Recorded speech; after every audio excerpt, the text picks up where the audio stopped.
Triste réalité. Le monde d'aujourd'hui souffre. Oui, souffre d'inégalité, car dans la plupart des pays, être fortuné permet de vivre plus longtemps et en meilleure santé. Être pauvre, par contre, est synonyme de mauvaise santé et d'espérance de vie plus courte. C'est dingue d'avoir cette idéologie, mais hélas, ça c'est une réalité.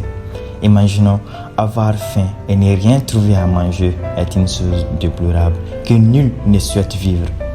Prenons le cas de Somalie, dont la plupart de la population, plus précisément, je dis bien plus précisément les enfants, souffrent et meurent avant même d'avoir l'âge de 5 ans à cause de la famine et leurs parents se posent mille et une questions. Comment? Oui, comment? Je dis bien comment? C'est désaltéré à plus forte raison d'avoir quoi à manger. À cet instant même, dans une famille riche, bien portière, c'est-à-dire en bonne santé, les ventres bien rassasiés, ne pensent qu'aux voitures de luxe, des montres, passer le week-end à Dubaï, acheter le dernier Mac d'iPhone, des choses hors de prix, alors qu'il leur suffit juste d'étendre leurs mains aux nécessités. Mais hélas, ils sont trop occupés pour ça.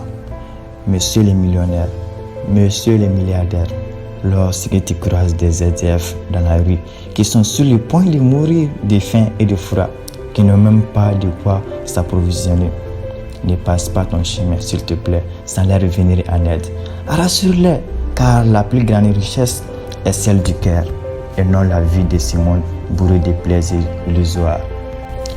La vie serait si douce, si paisible, si chacun d'entre nous se disait que nous ne sommes qu'un, qu'il n'y a ni riche ni pauvre, et que cette pensée soit conforme à nos actes, qu'on ait cette mentalité de bienfaisance dans nos quotidiens.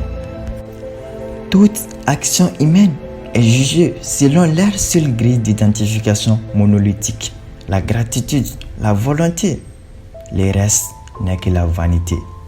Disait Albert Einstein, il n'existe pas de meilleur exercice pour le cœur que de se pencher pour aider quelqu'un à se relever. Chaque homme a le devoir de donner au moins l'équivalent de ce que le monde lui a donné. Bref, dépenser une partie de son argent ou de son temps à faire du bien pour une personne vulnérable permet de se sentir plus heureux. Arrivera un jour où tout prendra fin, car tout âme goûtera la mort. La question est juste où, quand et comment. Une réponse que je n'ai pas, que tu n'as pas. Toi le millionnaire, toi le milliardaire. Seul Dieu le Tout-Puissant a cette réponse. Ce que nous devons retenir est que la vie de ce monde n'est que plaisir illusoire et que la mort est inévitable. C'est ça la réalité. Et tout ce qu'il te restera, ce sera les comptes de tes actions. Joignez-vous à notre combat, car il est temps de combattre les inégalités pour vaincre définitivement la pauvreté.